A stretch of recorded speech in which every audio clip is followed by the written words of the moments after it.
this video, I'm walking you through how to do prone block lifts. So you are going to need 2 yoga blocks or something similar, but yoga blocks will work very well. And if you can, you're looking for heavier yoga blocks. So these are kind of cork yoga blocks rather than like the light foamy ones that don't weigh very much. You'll see why in a second, and you might be able to think of something that works a bit better for you. So it might be that you've got a yoga block here and you might be wanting to hold like a small hand weight or a can of beans or something like that, but you're going to be looking to be picking something up that's going to offer you a little bit of resistance. So watch the video, see what you've got at home, but 2 heavy duty yoga blocks will work really well. We are going to come to a prone position, so lying on our tummies on the floor. We're going to have our feet in a pigeon-toed position, so big toes together, ankles hanging out to the side, and you are going to be completely relaxed through your entire body. So legs are relaxed, feet are relaxed, glutes are relaxed, spine is relaxed, other arm and head are going to be relaxed. So at the moment, I have got my left hand and left arm out to the side. My left elbow is coming directly out of the shoulder joint, so it's not tucked in at my side like this. It's not really far away. I've got a 90-degree angle at my elbow and I've got the other yoga block in front. So you can see here that I've got the yoga blocks on the lowest setting. So they're not like this, they're not like this. They are the lowest setting. And with my hand, I've kind of got this like grip, like a little monkey onto the yoga block. So that in itself is probably going to be a bit of a challenge for people. And that's good because we want challenge. So we're looking to challenge all the muscles of the fingers and the hands to get them working and not being lazy. So I've got cactus position on this left-hand side and hand on block, elbow on another block. My right arm is just kind of tucked in underneath my head like this. And I'm going to have my head down on my hands. So ignore me because I'm probably going to keep looking up and looking at the camera as I walk you through the exercise. I don't want you keeping your head up off the floor because if you don't have very good mobility of your thoracic spine and stuff like that, you might find that you give yourself neck tension by cranking your neck back. So just keep the neck relaxed, keep the right hand side relaxed, keep the legs relaxed in this pigeon-toed position. Everything in your body is going to switch off except for the muscles through the shoulder, the backs of the arms and the forearms. So we are going to be working this area here, trying as hard as possible to not compensate through other parts of our body. So you might notice that as we go through the exercise, which is going to look a bit like this, as a kind of overall, I'll walk you through in more detail as ever, but as you do this, you might notice that you start clenching your jaw or tensing up your neck or squeezing your glutes or tightening up your feet, and that is your body showing you that when you try and do this type of movement at the shoulder, you don't currently have the muscular function to perform it correctly, and you're feeling how the other parts of your body are tensing up and compensating. So you're really trying to keep your rib cage still, your spine relaxed, your bottom relaxed, your legs relaxed, your feet relaxed, your jaw relaxed. You're trying to keep all of that relaxed so that we can isolate the parts of the body that are trying to wake up. We are not trying to make your compensations stronger. So if you try and do this exercise and you cannot relax other bits of your body, stop the exercise because you're going to feel worse afterwards.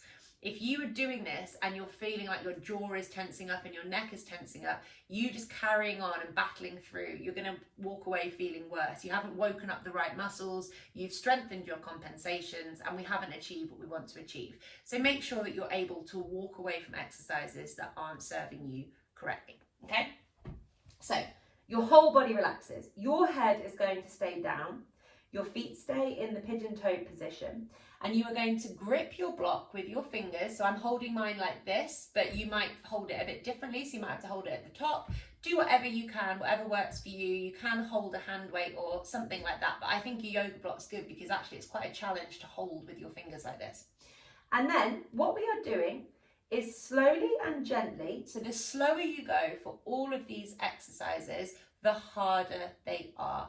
The slower you go, the better you're going to do the movement, the more control you're going to have, and the more functional you're going to be. The faster you go, the more you're probably using momentum to throw you around a bit, and the more likely you are to compensate and feel worse. So really go as slowly as you can. So what we are going to do is, keeping our left elbow on the block, you are going to lift up your left forearm, hold, and bring the block back down to the ground. Lift, hold, down. Lift, hold, down. Lift, hold, down. You get the drift.